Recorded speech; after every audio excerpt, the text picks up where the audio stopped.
आज हम बात करेंगे महाराष्ट्र विधानसभा चुनाव 2024 के लिए भाजपा द्वारा जारी किए गए घोषणा पत्र की। 10 नवंबर को केंद्रीय गृह मंत्री अमित शाह ने मुंबई के इस घोषणा पत्र का अनावरण किया, जिसमें महाराष्ट्र के विकास और जन कल्याण के लिए भाजपा के वादों का खाका पेश किया गया है। इस विजन दस्तावेज में किसानों, महिलाओं, स्वास्थ्य सेवाओं और बुनियादी ढांचे से जुड़े कई अहम मुद्दे पर फोकस किया गया है। आइए जानते हैं कि इस घोषणा पत्र में कौन कौन से वादे, योजनाएं शामिल की गई है और भाजपा ने कैसे इसे महाराष्ट्र की जनता की आकांक्षाओं का प्रतिबद्धता बताई है। नमस्कार दोस्तों, आप देख रहे हैं सारण इंडिया। मैं हूं आपका होस्ट रंजीत। केंद्रीय गृह मंत्री अमित शाह ने रविवार को 10 नवंबर को आगामी महाराष्ट्र विधानसभा चुनाव 2024 के लिए भाजपा का घोषणा पत्र जारी किया है। मुंबई में आयोजित इस कार्यक्रम में उप मुख्यमंत्री देवेंद्र फडणवीस, राज्य भाजपा प्रमुख चंद्रशेखर बावनकुले, मुंबई भाजपा अध्यक्ष आशीष सोलार और केंद्रीय मंत्री पीयूष गोयल सहित पार्टी के वरिष्ठ नेता मौजूद रहे।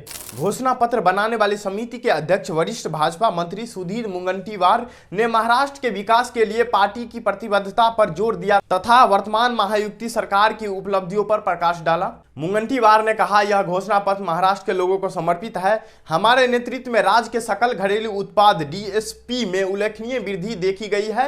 राज्य की आर्थिक प्रगति के लिए महायुति सरकार महत्वपूर्ण है। हमारी डबल इंजन सरकार ने यह सड़क बुनियादी ढांचे को बढ़ाने और कनेक्टिविटी में सुधार के लिए और अधिक राजमार्गों को जोड़ने के लिए महत्वपूर्ण भूमिका निभाई है। भाजपा के वरिष्ठ मंत्री ने भारत के आर्थिक वृद्धि के लिए पार्टी के दृष्टिकोण को भी दोहराया। उन्होंने कहा, हम $5 ट्रिलियन अर्थव्यवस्था हासिल करने के लिए प्रतिबद्ध है और जीत हासिल करने के बाद हम इस घोषणा पत्र में दिए गए हर एक वादे को पूरा करेंगे। भाजपा के घोषणा पत्र को विजन दस्तावेज बताया गया है, जिसमें मिशन ओलंपिक 36, किसान के लिए समर्थन, लड़की बहन योजना और स्वास्थ्य सेवा सहित कई पहलों की रूपरेखा दी गई है। इस कार्यक्रम में बोलते हुए अमित शाह ने कहा कि भाजपा का घोषणा पत्र महाराष्ट्र के लोगों की आकांक्षाओं का सच्चा प्रतिबद्ध है। अमित शाह ने कहा, महाराष्ट्र ने हमेशा स्वतंत्र भारत और सामाजिक सुधार का मार्ग प्रशस्त किया है और इस राज्य की आकांक्षाएं घोषणा पत्र में प्रतिबद्ध होती है। शाह ने कहा, घोषणा पत्र महाराष्ट्र के लोगों की वास्तविक जागरूकता और आकांक्षाओं को दर्शाता है। यह राज्य अग्रणी है, यहां तक कि छत्रपति शिवाजी महाराज ने भी अपनी यात्रा यहीं से शुरू की थी।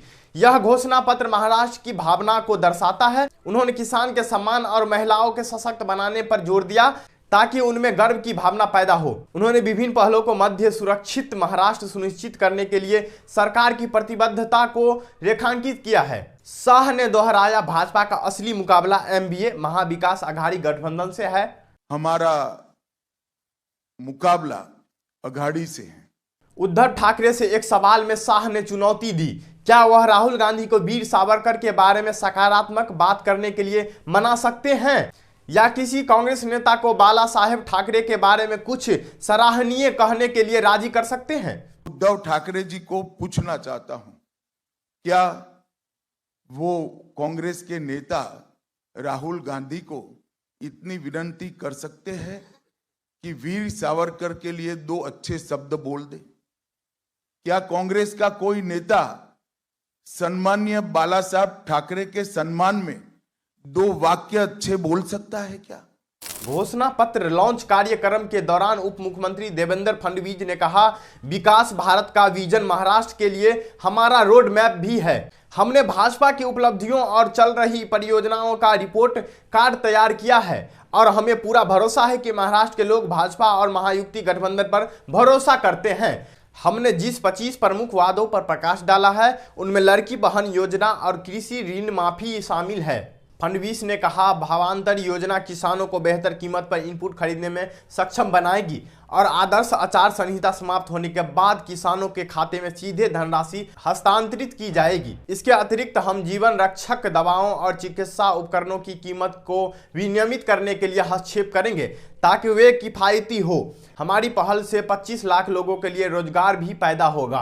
कांग्रेस ने महाराष्ट्र चुनाव के लिए 6 नवंबर को अपना घोषणा पत्र जारी किया। महाराष्ट्र विधानसभा चुनाव 20 नवंबर को होंगे और सभी 288 निर्वाचन क्षेत्र के लिए मतों की गिनती 23 नवंबर को होगी।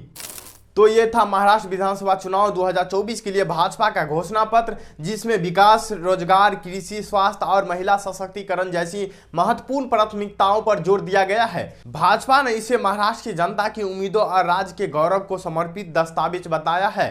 अब देखना होगा कि जनता इस घोषणा पत्र को कितना समर्थन देती है और चुनाव परिणाम किस दिशा में जाते हैं।